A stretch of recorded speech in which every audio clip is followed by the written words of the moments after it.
All right, let's jump right into things. We're diving deep today, folks, into a world, well, a world that's about to change. Big time. Yeah, big changes are afoot. We're tackling the end of the world is just the beginning. But Peter Zeihan. Oh, he's a geopolitical strategist, really gets into, how everything, all those global systems are about to go through like a total transformation. And we're not just talking about, abstract stuff. Yeah, no, not at all. This is about trade. Manufacturing. And then, like what ends up on our dinner plates. It's all connected, really. And Zeihan, he doesn't just like throw out predictions. Right. He really builds his case, like a detective, using history, demographics, and he just has this grasp of how all these global systems like weave together. So he starts with this whole American-led order thing, the one that kind of popped up after World War II. Yeah, the system, he says, brought us, like a crazy amount of peace and prosperity. Globalization. Trade rules that like everyone sort of followed. But he thinks it's ending. It's fracturing. Yeah. Is that like a sure thing, though? Does he consider other possibilities? He does, but he says they're, less likely. Zeihan, he's convinced the U.S. is stepping back from, well, think of it like being the world's police officer. And the world's banker. Exactly. And he says no other country or even like a group of countries can really step in and do what the U.S. has been doing. Because no one else has the military might. Or the economic power. So we're moving into a world where those old rules, they don't apply anymore. It's a whole new ballgame. It's like the playing field itself is changing. And Zeihan, he uses this phrase. A shrinking world. Which sounds kind of weird, right? Like we're all hyper-connected now. More than ever. It does seem counterintuitive. How can the world be shrinking? So explain that. How does he make sense of that? So he's basically saying that all those intricate trade networks, The ones we rely on for, like, everything. they're about to unravel. And become more regional. Exactly. Think less like, made in China. And more like made in Mexico, if you're in the U.S. Right. So we're trading this, like, giant global system. For a bunch of smaller regional ones. But what's driving that? Why is that happening? Well, Zion points to a few things, but a big one. Transportation costs. It's getting more expensive to move things around. Way more expensive. See, as the U.S. kind of steps back, security, it becomes a bigger concern. More risks. Supply chains, they start to fragment, and all of a sudden, moving stuff across the world, it just doesn't make sense economically. You know that whole supply chain thing? It hit me, like, personally, a while back. Oh, yeah. Remember the microchip shortage? Oh, yeah. I had to wait, like, forever to get a new laptop. It's crazy how those abstract systems... Suddenly, they become very real. Right in your face. Now imagine that, but, like, with everything. Across all industries. Textiles.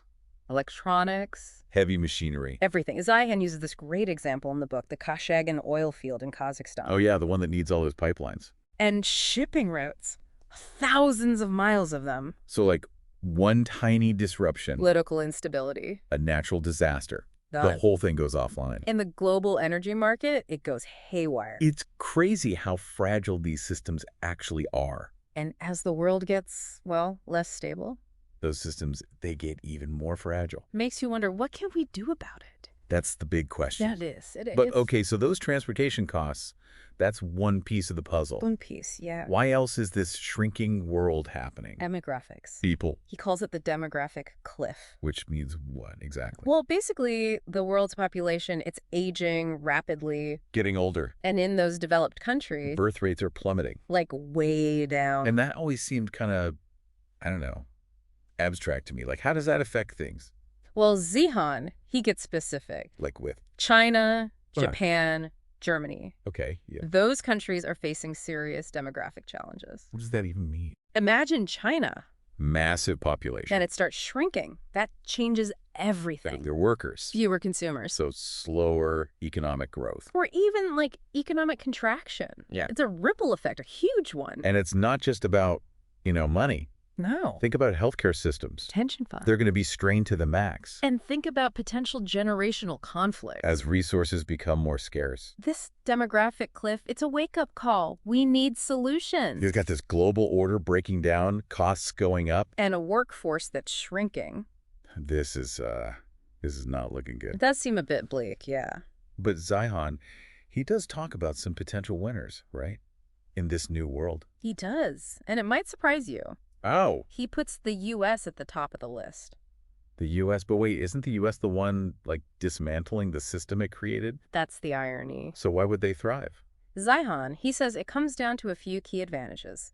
First, geography. Okay, Chuck. The U.S. has tons of high-quality farmland, it's got resources, and, get this, it has this amazing internal waterway system. Rivers and lakes and canals. It's a network, and all that means that the U.S. isn't as reliant on global trade as some other countries. They can be more self-sufficient. Exactly. Zeihan also points out the U.S. doesn't have any real enemies, like right next door. No major security threats on its own continent. We've got natural barriers, Yeah. deserts, mountains, oceans. Hard to invade. And he said the U.S. has more land suitable for habitation than any country in the world, There's room to grow. which is not the case for everyone. Right? Definitely not. Take Europe, for example. Geographically, it's fragmented. And they've got, Russia right there. Makes them way more vulnerable in this new world. So it's like the U.S. is accidentally ready for a world where globalization is, like, over. Perfectly put. And he also mentions, I think, a slight demographic advantage for the U.S. Oh, yeah. Yeah, most developed nations are facing population decline, but the U.S. Still growing. modestly, but still growing, thanks in part to immigration. It's not just the U.S., though, right? Mm-hmm. He mentioned some other potential winners. Yeah, he does. He talks about France. France. Strong agricultural foundation. They've got a history of, being self-sufficient. And their population is relatively young compared to other European countries. Way younger. And then there's Argentina.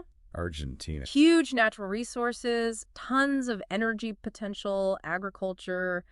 Zeihan thinks they could become a major player in a South American trade bloc. So while everyone else is struggling to adapt, the U.S., France, Argentina, they're in a good spot. They're poised to do well, yeah. Makes you wonder how that's going to change the whole global power dynamic, right? Oh, absolutely. Alliances, rivalries, everything's up in the air. And speaking of shifts, Zeihan predicts a major one in global manufacturing. Oh, yeah, that's where it gets really interesting, I think. This is where it gets real for, everyday life. How we make the things we use. Exactly. It's all connected, you see. Let's dive into that next. I think you'll find it fascinating. Okay, so we were talking about this shrinking world, but what does that even mean for manufacturing? How are things actually going to change? The whole system, the way we make things now, it's built on, cheap labor and these super complex supply chains. Yeah, things traveling all over the world. Zeihan says that's in for a rude awakening. It's not going to work anymore. Those long supply chains, Yeah, they become way too risky. because of... Transportation costs, for one. They keep going up, up, up. Makes sense. And It security. becomes a much bigger issue. Exactly. So Zeihan's thinking is it just makes more sense to bring production closer to the people who are actually going to buy the stuff. So instead of making something in, China and shipping it to the U.S., You make it in Mexico, regional. right? But that makes me think about, all those developing countries, Yeah. the ones who rely so much on manufacturing Yeah. for their economies. What happens to them? That's a huge concern. Zeihan says those countries, the ones that rely on low-skill manufacturing, Yeah, they're going to face some serious challenges. because they're going to be left out. In a way, yeah. Zeihan says the countries that can adapt. The ones who can change with the times. Exactly. They're the ones who are going to do well. So they need to diversify. Find new things to focus on. And get more, I guess, sophisticated. And move up the value chain. It's not just about making cheap stuff anymore. Nope. And Zeihan also talks about, I think, automation, right? Huge factor. So robots are going to take over. Not take over exactly, but as the global workforce shrinks, Because of those plummeting birth rates we're going to need automation to pick up the slack. to make up for the missing workers. Robots, AI, they're going to be essential not just in factories, but for maintaining them too. Okay, but that makes me think about jobs. Oh, yeah. Are robots going to put everyone out of work? It's a huge question, and Zeihan, he acknowledges both sides of it. Yeah, the good and the bad. Automation can make things more efficient, more productive, sure, but it can also mean job losses. And that's scary. Absolutely, it's a real concern. So what can we do? Zeihan thinks governments, schools, everyone, really, needs to start thinking about retraining programs. To teach people new skills. The skills they'll need in this new world where they're working alongside robots. It's not robots versus humans. No, it's humans plus robots. That's a good way to think about it. This new industrial revolution, it's not just about the machines. It's about people figuring out how to adapt. Exactly. And this It's transition, not going to be easy. oh no, it's going to be bumpy. There will be some who benefit, some who struggle. It's going to take time to find a new balance. It all feels very interconnected, all these changes. Oh, it's all tangled up together. Globalization unraveling, the demographics shifting, and then you've got all these technological advancements All happening at the same time. reshaping how things are made in a really, really big way. And it's not just about how we make things. Oh, right. It affects how we power our world too. Energy. Energy.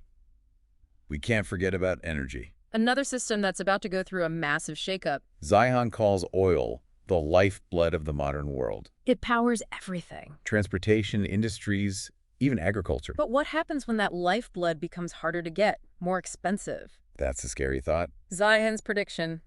We're moving away from this globally integrated energy system One where everyone's connected, toward something more regional, like with trade. more localized. Every country for itself, scrambling to secure its own energy supplies. He even talks about something called state piracy. State piracy, what is that? Like governments are going to become pirates? It sounds crazy, right? Mhm. But Zeihan thinks as countries get more desperate for those essential resources, they might resort to some pretty aggressive tactics. Like stealing oil from other countries, Seizing cargo ships. disrupting supply lines. It's like a modern, high-tech version of those old-school pirates. But instead of guys with eye patches and parrots, It's governments calling the shots. that's a little terrifying. Like, does he give any examples? Where could this happen? He highlights some potential hotspots. Like where? The Eastern Mediterranean, the Persian Gulf. Oh, those are places with lots of oil. Exactly. And the South China Sea.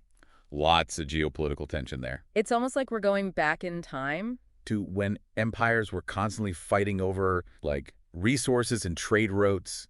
History repeating itself. Okay, so with all this energy upheaval, who are the winners? Who are the losers? Well, Zeihan, he's pretty consistent. He thinks the U.S. is going to be okay. He does, yeah. Why? Because of shale. Shale. Shale oil and gas. The U.S. has tons of it. So they can be energy independent, And they've got this, like, diverse energy portfolio. not just oil and gas. They've got renewables, too. Solar, wind, you name it. Zeihan's point is that gives the U.S. a huge advantage. In a world where everyone's worried about energy security, Okay, but other winners. he mentions France. France again. They've got nuclear power and access to North African energy. Makes it. And Argentina. They keep popping up. They could become a major energy exporter in South America. Lots of shale down there, right? Tons of it. But what about the losers in this energy scramble? Zeihan says Europe, China, and Japan are looking pretty vulnerable. Europe. But they're so advanced. How could they be vulnerable? Zeihan says their reliance on Russian natural gas is a huge problem. They need Russia to keep the lights on, Pretty much. And Zeihan thinks Russia could use that to their advantage. like a weapon. Cut off the gas during a conflict. That's messed up. It seems crazy that they would be so dependent. It shows how interconnected we all are, even with this whole deglobalization thing happening. And China and Japan, they're in the same boat. They need to import a lot of their energy. They don't have the resources the U.S. has. This is a lot. We've got potential resource wars, everyone fighting over energy, the whole global power structure changing. My brain hurts. It's a lot to take in. But Zeihan doesn't stop there. He tackles money next. Oh, yeah, that's where things get really, really interesting. He says the whole system is on the verge of collapse. The fiat currency system, the one we use today. Okay, I'm already lost. This finance stuff is confusing. It can be. But Zeihan, he breaks it down. How so? He explains that most of our money today, it's not backed by anything real. What does that mean? It's not like the gold standard where every dollar was worth a certain amount of gold. So what is it based on then? Trust. Trust. Trust in governments, trust in financial institutions. So our money is only worth something because we believe it is. Pretty much. And Zeihan says that system, it worked okay when we had globalization and the US dollar was like the king of all currencies. Because the U.S. was calling the shots. Exactly. But now, As the American-led order falls apart, that whole system is starting to wobble. big time. So what does he think is going to happen? Are we going back to the gold standard? He doesn't think so. So what then? A more fragmented system. Like with trade and energy. Lots of different regional currencies competing with each other. So instead of using dollars everywhere, we might have like a European currency, An Asian currency. a North American currency. And we'd have to exchange them all the time. That sounds like a pain.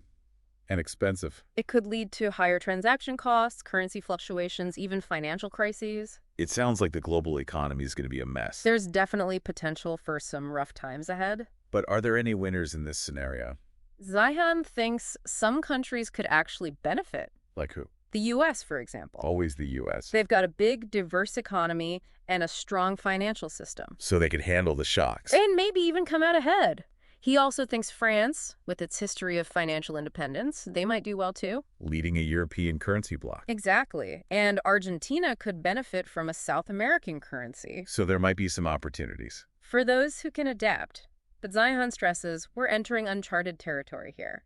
Like we've never been here before. We don't know what's going to happen. There will be winners and losers, and things will probably change a bunch of times before we figure out a new normal.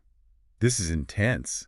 It is. We've talked about globalization falling apart, trade and manufacturing changing, food security, energy scarcity, and now financial instability. It's a lot. It is. And we've only just scratched the surface of what Zeihan talks about. There's more. Oh, yeah. We haven't even gotten to industrial materials yet. Yeah. He says those are crucial, too. And how access to those materials could, like, totally change how we make things. Exactly. And then there's climate change. Oh, yeah. We can't forget about climate change. That's a huge factor. And all the new technology that's coming. AI taking over the world. And new geopolitical alliances forming.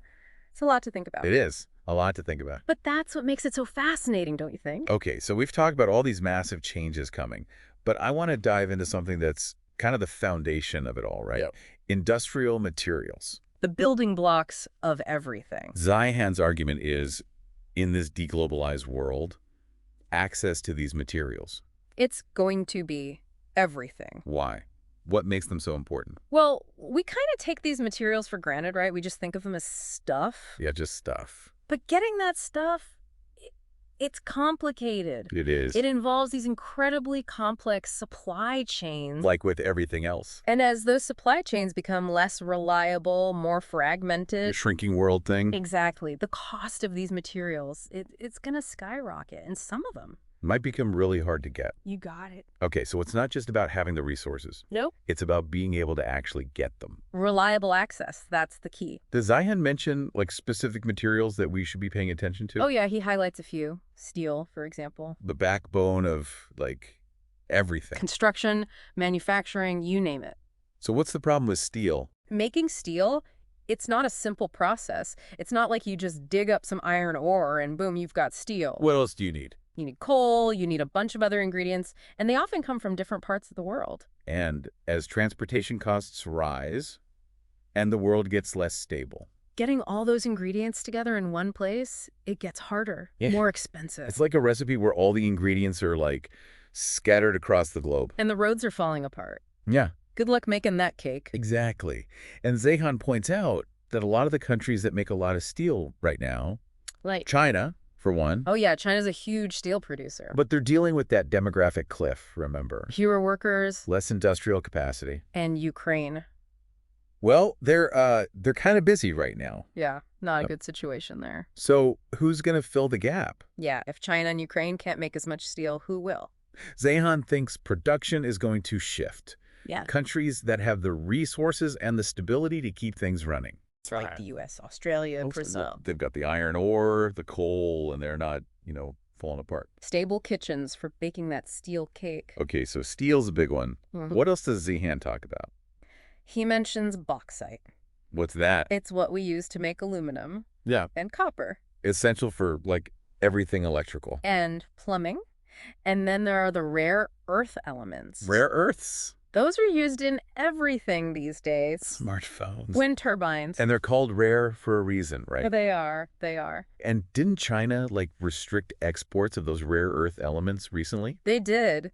Zeihan suggests they've been using their control of rare earths as a way to, kind of put pressure on other countries. The ones they see as competition. But he also thinks as the world deglobalizes. Other countries are going to step up and start producing their own rare earths. Exactly. It's a reminder that, geopolitics and resources They're totally intertwined. can't separate them. So it's like this new kind of resource race. Control those materials and you control the future. It's exciting, but also kind of scary. It is. But Zion's not just doom and gloom. He's not. He's actually very optimistic about human ingenuity. He thinks we'll figure things out. He does. He thinks this whole period of transition, it's going to spark a ton of innovation, new technologies, Like what? automation, artificial intelligence, Right. robotics. We talked about those a bit already. And it makes sense, right? As we have fewer workers, Because of the demographic cliff. we're going to need to find new ways to do more with less. Robots to the rescue. And he also thinks we'll see new materials being developed, more sustainable manufacturing processes. Ways to do more with less. Recycle, reuse, make products that last longer, that can be repaired. So it's not all bad news. Not at all. There's this sense of like, we can build a better future. A more resilient future. More sustainable. Maybe even more equitable. It's a little daunting, but also kind of exciting. It is. Zeihan's honest though, right? This transition. Oh, yeah. It's going to be messy. It's not going to be easy. There will be bumps along the way. Definitely. But he thinks it's an opportunity. To create something better. Exactly. It's not about going back to the old ways. It's about building a new world. That works for everyone. Well, listener, that's it for our deep dive into Peter Zeihan's The End of the World is Just the Beginning. Quite a journey. We've covered a lot. Globalization falling apart, trade wars, resource scarcity, financial meltdowns. The future of energy, the rise of automation. And the critical role of, just plain old stuff in shaping the future. It's a lot to process. It is. But Zeihan's book, it's a reminder that the future isn't set in stone.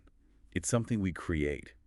Through the choices we make, the innovations we pursue, and how we adapt to this crazy, ever-changing world. He gives us a roadmap, a way to navigate these uncertain times. So listener, what do you think? What are your takeaways from all this? What resonates with you? What are your predictions for the future? And most importantly, what role will you play in shaping this new world? Those are the questions we leave you with today. Until next time, keep exploring, keep questioning, and keep diving deep.